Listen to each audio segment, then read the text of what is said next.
آپ کو خدیجہ کی بیٹیاں بننا ہے، آپ کو فاطمہ کی بیٹیاں بننا ہے، آپ کو نیک مائیں بننا ہے۔ ہماری تاریخ میں ایسی بہت ساری مائیں ہیں جنہوں نے رو کر کے اللہ کے سامنے گڑ گڑا کر کے ایسی اولاد تلاش کی ہے، ایسی اولاد پیدا کرتے ہیں جن پر ہم فخر کرتے ہیں۔ کیا آپ نے نہیں سنا کہ سرزمین بہار کے لیے سرمایہ افتخار حضرت مولانا اختر امام عادل صاحب نے کیا بتایا کہ امام بخاری بچپن ہی میں نابینا ہو گئے تھے، ان کی والدہ کے رونے اور گڑ گڑانے کی وجہ سے اللہ تبارک و تعالیٰ کے سامنے سجدہ ریز ہونے کی برکت کی وجہ سے ان حضرت امام بخاری کی آنکھوں کی بینائی لوٹ آئی۔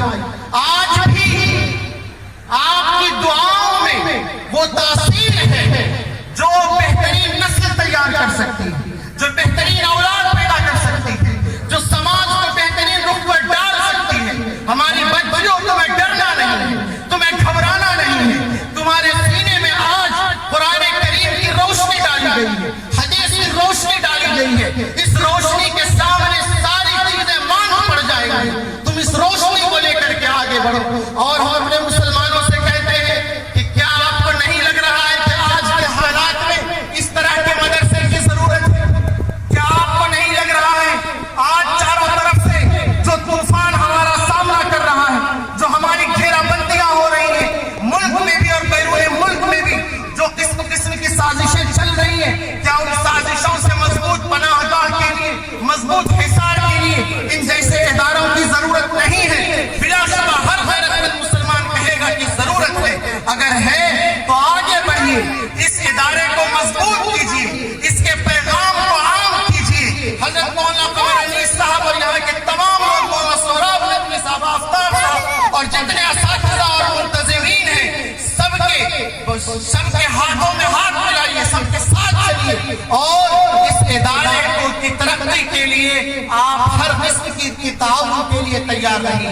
میں یہاں پر زیادہ تقریر نہیں کر سکتا، اس لیے کہ یہاں پر اس مجلس کے لیے خاص بات یہ بھی ہے کہ یہاں پر ہمارے دو اساتذہ موجود ہیں، حضرت مولانا مظاہر صاحب قاسمی دامت برکاتہم العالیہ اور حضرت مولانا نعیم صاحب رحمانی، یہ ہمارے دونوں اساتذہ ہیں۔